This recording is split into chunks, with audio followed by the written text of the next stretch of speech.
I call the member for Eden-Monaro. Thank you, Mr Deputy Speaker. And we have a historic opportunity to use the Finkel report to finally engage in a serious bipartisan discussion on resolving our energy and climate change issues, and we genuinely call on the coalition to join us to get this underway. It's disappointing to see so many troglodytes on the coalition side resisting this. If only we could capture and store them far away from responsible policy development. And we still have the member for Warringah throwing hand grenades from the sidelines in a last-ditch effort to defend his 1950s bunker.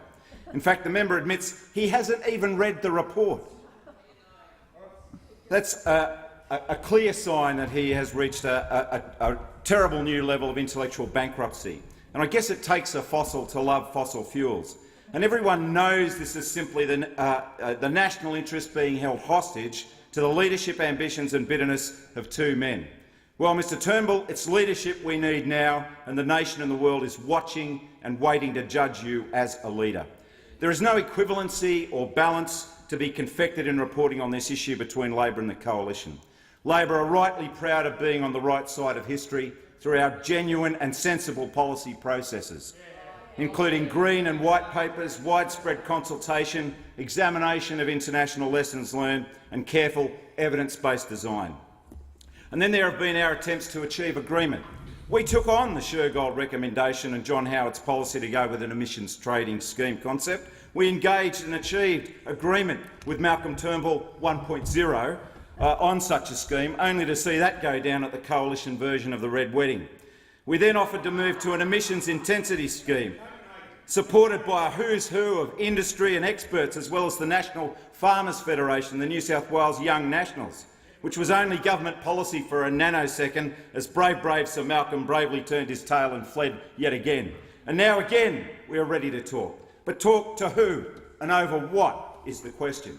After 4 years of doing absolutely nothing to address the issues of planning for the new grid and managing the NEM, we've reached a critical watershed.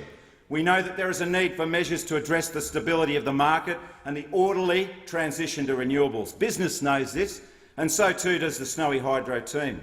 And what business need is broader policy certainty, not stunts like the PM standing with Snowy Hydro at the pump storage project site like some uninvited photobomber.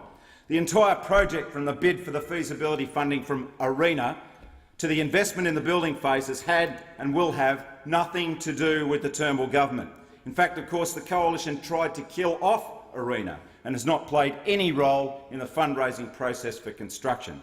But it is in fact projects like this which will deliver the storage and synchronicity we must have. The shame is that this and other projects would have been much further along if the coalition hadn't destroyed the policy framework of the Clean Energy Future package in 2013 in an act of rank vandalism, thereby strangling the investment flow that was underway.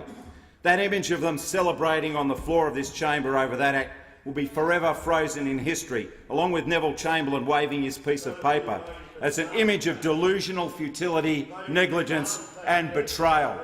The damning evidence is there in the Finkel report: the need for a strategic plan to manage the orderly transition from coal, the management regime to prevent the gaming of the system caused by privatisation, and the evening out of generation across the NEM, eliminating the challenges of intermittency.